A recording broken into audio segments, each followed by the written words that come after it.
Salam Tuhan bersama kita. Semoga hari ini kita semua dalam keadaan sehat walafiat, hidup penuh dengan kedamaian, sukacita, dan juga kebahagiaan dalam hidup kita. Saudara-saudari, dalam renungan harian santapan jiwaku hari ini kita akan merenungkan firman Tuhan dari Injil Lukas bab 6 ayat 6 sampai 11. Mari kita semua diundang untuk mendengarkan firman Tuhan. Inilah Injil suci menurut Lukas. Pada suatu hari Sabat lain, Yesus masuk ke rumah ibadat, lalu mengajar. Di situ ada seorang yang mati tangan kanannya. Ahli-ahli Taurat dan orang-orang Farisi mengamat-amati Yesus. Kalau-kalau ia menyembuhkan orang pada hari Sabat, supaya mereka dapat alasan untuk mempersalahkan dia. Tetapi ia mengetahui pikiran mereka, lalu berkata kepada orang yang mati tangannya itu, "Bangunlah dan berdirilah di tengah." Maka bangunlah orang itu dan berdiri. Lalu Yesus berkata kepada mereka, "Aku bertanya kepada kamu, manakah yang diperbolehkan pada hari Sabat? Berbuat baik atau berbuat jahat? Menyelamatkan nyawa orang atau membinasakan?" Sesudah itu ia memandang keliling kepada mereka semua, lalu berkata kepada orang sakit itu, "Ulurkanlah tanganmu." Orang itu berbuat demikian dan sembuhlah tangannya. Maka meluaplah amarah mereka. Lalu mereka berunding, apakah yang akan mereka lakukan terhadap Yesus. Demikianlah sabda Tuhan. Terpujilah Kristus. Saudara-saudari yang dikasihi Tuhan, tentu aturan hari Sabat bagi orang Yahudi merupakan aturan yang sangat penting, ya.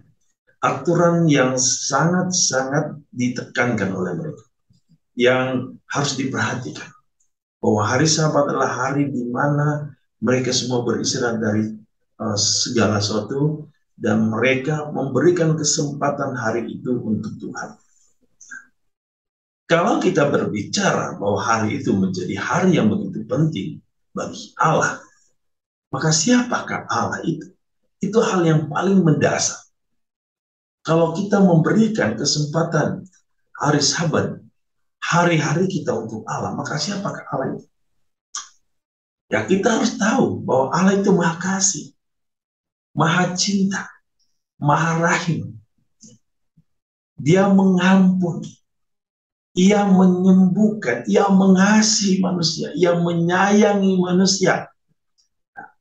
Maka hari Sabat adalah hari yang diperuntukkan manusia untuk melakukan apa yang seharusnya dilakukan Allah bagi manusia.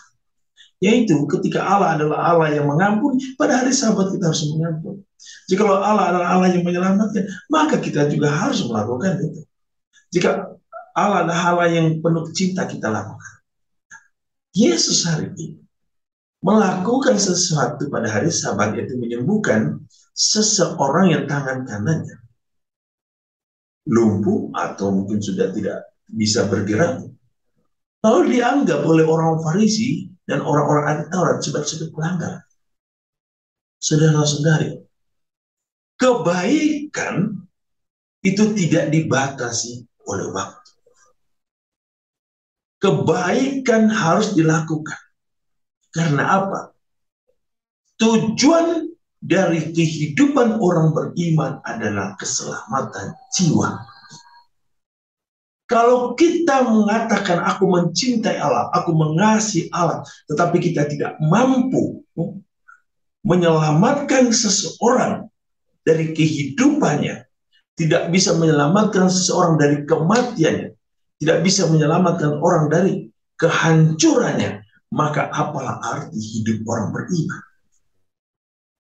Hidup orang beriman adalah hidup untuk membawa semua orang kepada kesatuan dengan Allah, untuk merasakan betapa besar cinta dan kasih Allah bagi manusia.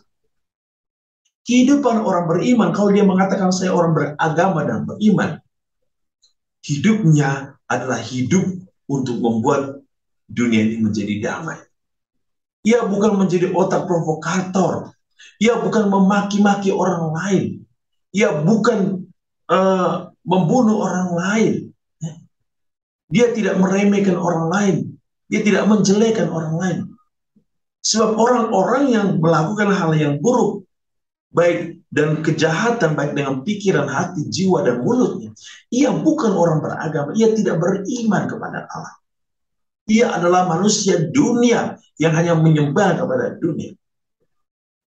Maka saudara-saudari, Yesus hari ini dalam Injil mengingatkan kita, kalau hidup kita penuh dengan kesombongan, iri hati, kecemburuan, maka apa yang terjadi? Segala sesuatu yang ada di luar kita, di sekitar kita menjadi buruk. Maka 1 Agustus mengatakan, orang yang hidupnya terlalu menaruh begitu dalam akan kecemburuan hidup ini, ya sesungguhnya tidak sedang jatuh cinta. Saudara-saudari, Yesus mengajar kita hari ini dan mengajak kita semua untuk terus melakukan hal-hal yang baik. Yesus tidak melakukan pelanggaran. Yesus tidak meremehkan sebuah aturan. Tetapi Yesus mau membuat aturan itu di atas dasar kasih. Bahwa ketika kita melakukan sesuatu bukan karena keterpaksaan, bukan karena supaya dilihat orang, supaya dipuji orang, tidak. Kita melakukan hal itu karena kita mencintai. Mencintai Allah yang ada dalam diri sesama. Mencintai sesama yang membutuhkan. Karena kehadiran orang beriman adalah untuk membawa kebahagiaan, kedamaian, kesejahteraan, dan keselamatan bagi semua orang. Saudara-saudari, Tuhan Yesus hari ini memberkati kita dalam seluruh hidup keberimanan kita dengan berkat-Nya yang berlimpah, dalam nama Bapa dan Putra dan Roh Kudus. Amin.